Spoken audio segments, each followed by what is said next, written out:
Homeo धारणा में आप सभी का स्वागत है। मैं डॉक्टर आर के शर्मा।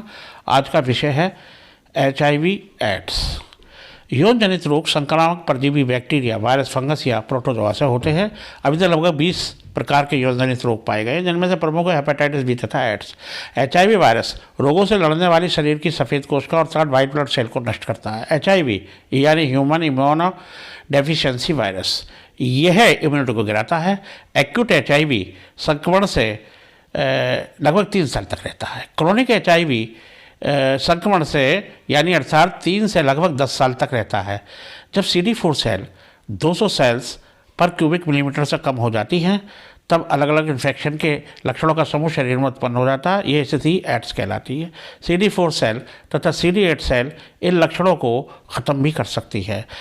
जब ये ज़्यादा संख्या में होते हैं, इम्यूनिटी इस वायरस को पूर्णतः ख़त्म नहीं कर सकती है, जिससे यह वायरस T4 सेल से चिपक जाते हैं और लिम्फोनाइट बढ़ जाता है। लिम्फोनाइट के CD4 सेल और इसके अंदर HIV वायरस होते हैं, जो यहीं से फैलता है। 3 से लगभग 10 साल तक CD4 और CD8 सेल और HIV वायरस में इक्विलिब्रियम अर्थात साम्य अवस्था उत्पन्न हो जाती है। इसके बाद ये एड्स में बदल जाता है। HIV की संभावना पर इसके लक्षणों पर न जाएं, बल्कि HIV टेस्ट कराएं।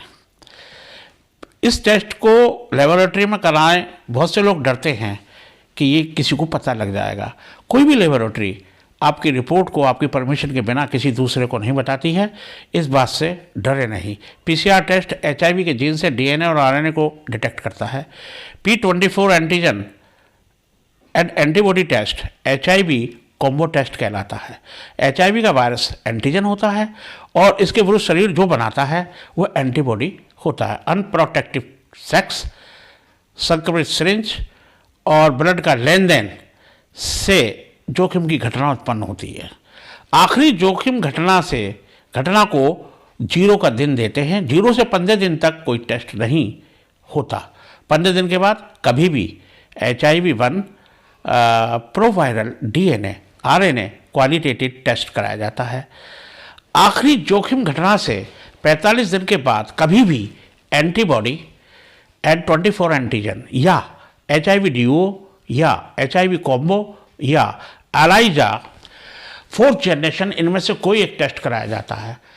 आखिरी जोखिम घटना से 90 दिन के बाद कभी भी गवर्नमेंट ICTC रिपोर्ट या एलाइजा 3rd जनरेशन टेस्ट या HIV ट्राइडोट या HIV antibody combat HIV rapid test, इनमें से कोई एक टेस्ट कराया जा सकता है। नेगेटिव आने पर कोई और टेस्ट नहीं कराया जाता। इसकी वैल्यू 0.1 से लेकर 0.99 अर्थात 1 से कम होती है। ये कभी भी 0 नहीं आता।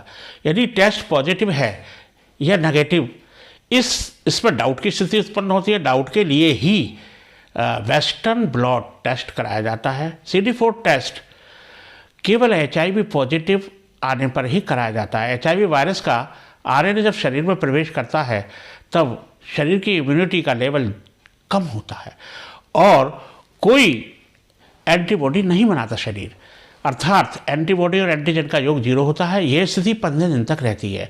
होम्योपैथी में HIV एड्स का पूरा इलाज है। इसके लिए पहले बॉडी फैक्टर को जांचा जाता है, फिर उसके अनुसार होम्योपैथिक औषधि और डाइट को निर्धारित किया जाता है।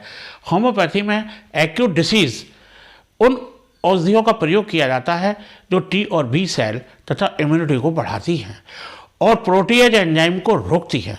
क्रोनिक डिसीज में शरीर में जो और इन्फेक्शन होते हैं उन्हें भी रोका जाता है, तब जाकर शरीर रोग मुक्त हो पाता है। धन्यवाद।